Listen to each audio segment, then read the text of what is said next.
Dear students, this is the e-learning platform of Cambridge International School, Dasua. I am Kamaljeet Sharma, PGT Accountancy, teaching accountancy to the students for grade 11th and 12th in Cambridge International School. And this session is for the subject of accountancy for grade 11th commerce.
Students, the accounts are classified on two bases, that is traditional approach and modern approach. We have learned about the traditional approach. Traditional approach is also called English approach, whereas modern approach is also called American approach. In traditional approach, there are broadly two types of account, personal account and impersonal account. Personal accounts are further classified into natural personal accounts, artificial personal accounts, and representative personal accounts. Whereas impersonal accounts are further classified into real accounts and nominal accounts. Personal account, as the name appears, related with person. So natural person's account, for example, Ram account, Sham account, Sita, Geeta, Ina, Meena, these all are natural personal accounts. Artificial personal accounts are those which are not non-living beings, not living beings, but we have some names for the establishments. For example, ICICI Bank, Cambridge International School, say Gupta Cloth Emporium, say Pizza Hut, Domino's, all these establishments which carry a name but non-living beings. That's why they are called artificial personal accounts.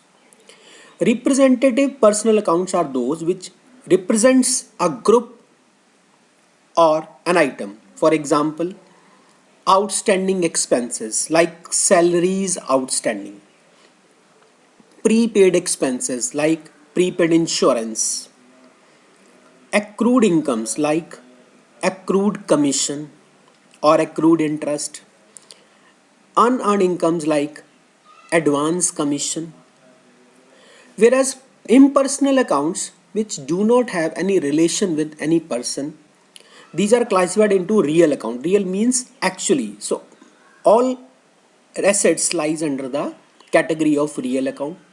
Nominal accounts, as the name appears, nominal, which means it is nothing. But for our convenience, we have given them some names.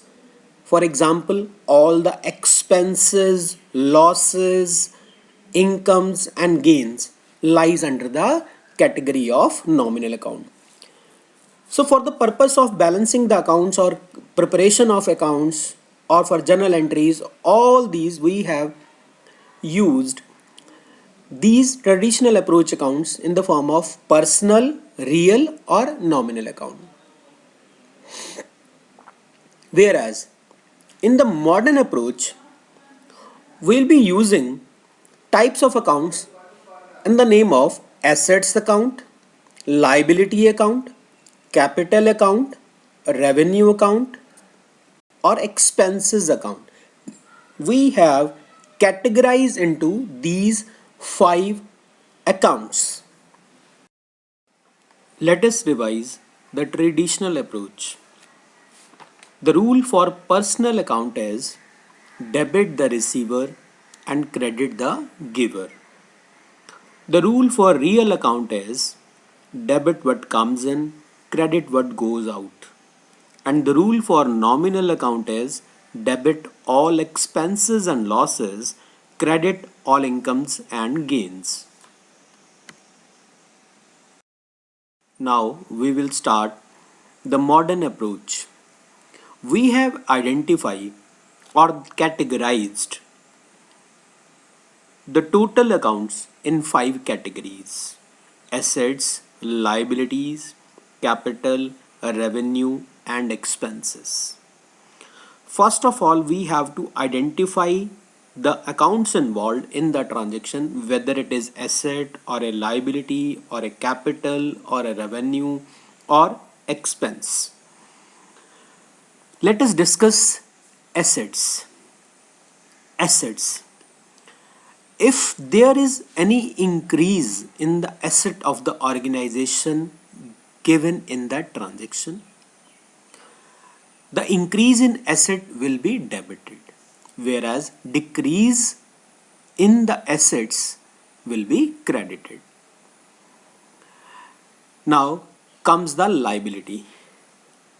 If the value of liabilities increases, it will be credited. And if the value of liabilities decreases, it will be debited. Now comes the capital. If the capital of the proprietor increases in the business, if the balance of the capital increases in the business, it must be credited. And if the capital decreases, it must be debited.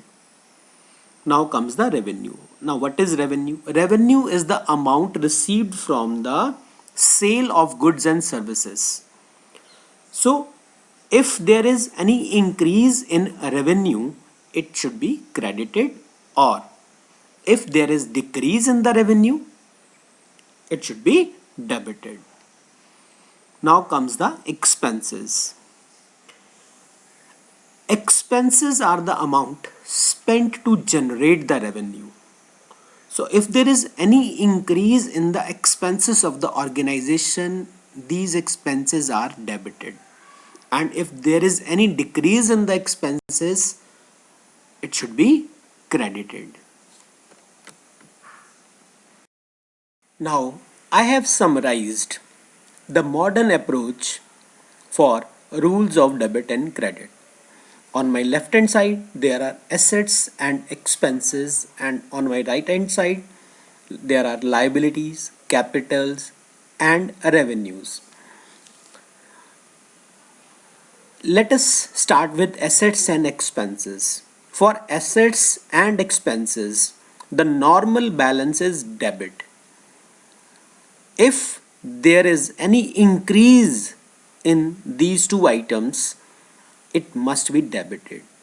Whereas if there is any decrease in these two items, it must be credited. Now comes liabilities, capital, and revenues. The normal balance is credit. If the value of liability, capital, or revenue, any item, is decrease, it must be debited. Whereas if there is any increase in these items, it must be credited. Once again, discuss the rules of debit and credit. In any asset account, debit the increases and credit the decreases. In a liability account, credit the increases and debit the decreases. In a capital account, credit the increases and debit the decreases. In a revenue account, credit the increases and debit the decreases. In an expense account, debit the increase and credit the decrease. Let us take an example to understand this concept. The example number 1 is analyze the following transactions, state the nature of the accounts and state which account to be debited and which account to be credited on the basis of modern classification of accounts. The first transaction is Madhav started business with cash. Madhav is the owner and he started business with cash of rupees 50,000. It means cash comes into the business. Cash is an asset and capital increases because the amount invested by the owner into the business is called capital. The next transaction is borrowed from Naresh rupees 10,000. It means it is the loan taken from Naresh rupees 10,000 means cash comes into the business. It means the cash increases, cash is an asset, but along with it, the liability also increases. Liability also comes with as a loan. The next is purchased furniture for cash. One asset in the name of furniture comes into the business, whereas another asset in the form of cash goes out of the business because furniture is purchased for cash. Furniture comes, cash goes out. It is inflow and outflow of both assets. Next one is purchased goods for cash rupees 1500. Purchased goods means goods purchased for the purpose of resale. Purchases are a part of expense. We have spent rupees 1500 on the purchases and cash goes out of the business. The next is sold goods for cash. Sold goods means sales and sales are the incomes. These are the revenues basically. So revenue comes into the business in the form of cash, but goods goes out of the business. So this transaction is sold goods for cash. Now we will classify these transactions as per the modern classification of accounts. Now this is the analysis of the transaction. Number 1 is Madhav started business with cash. The accounts involved are cash and capital. Cash is an asset whereas capital is capital, that is equity. Cash comes into the business, it means cash increases, it means asset increases. Capitals comes into the business, it means capital increases, means the effect is cash increased, that is asset increased, capital increased, that is capital increased with rupees 50,000. It means if cash increases, if asset increases, it must be debited. But if capital increases, it must be credited. Next is borrowed from Naresh. There are two accounts involved in this transaction, cash as well as Naresh loan account. Cash is an asset, asset increased, it must be debited. Naresh loan is a liability, liability also increases here. So increase in liability must be credited as per the rules of the modern classification. The next is purchased furniture for cash. It means there are two accounts, furniture and cash. Furniture comes into the business, cash goes out of the business. Furniture is an asset as well as cash is also an asset. Furniture comes into the business, it means in business the asset increased in the name of furniture, whereas another asset decreased in the name of cash. So furniture is an asset, asset increases, it must be debited with rupees 2000. Cash is also an asset, but it is decreased here. It must be credited rupees 2000. The D transaction, next transaction is goods purchased for cash. So here two accounts involved, purchases and cash. Purchases are expenses, cash is an asset. Expenses increased at the time of purchasing goods, the expenses increased. So expenses increased, it must be debited.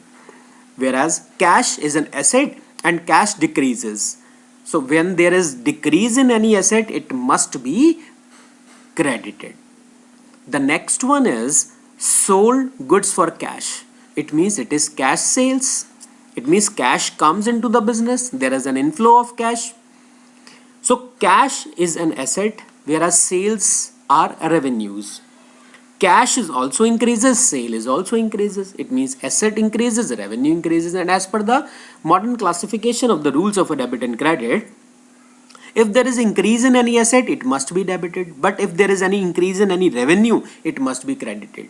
So ultimate effect of this transaction is cash is an asset, it is increased, so it must be debited. Sales are the revenues, and revenue increases, and the increase in revenue must be credited.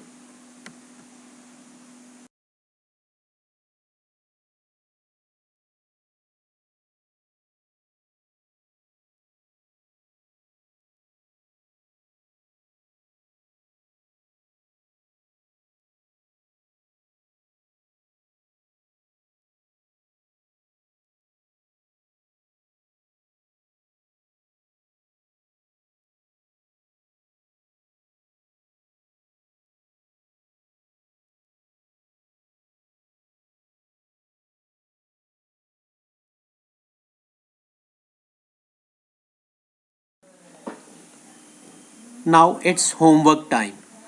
After studying the concept of modern approach of rules of debit and credit, we have done one example of this topic.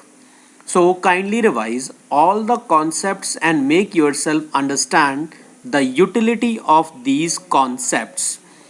Please try to solve some illustrations and unsolved questions related to this topic of chapter number 6 from the book Double Entry Bookkeeping by T.S. Grewal. You can also try to solve some questions from your NCERT. All the above homework to be done in your homework notebook. In the next session, we will continue our next topic. Till then, dear students, to stop the COVID 19, stay home. If you don't think about yourself, think about your loved ones. So stay home, please. But study regularly.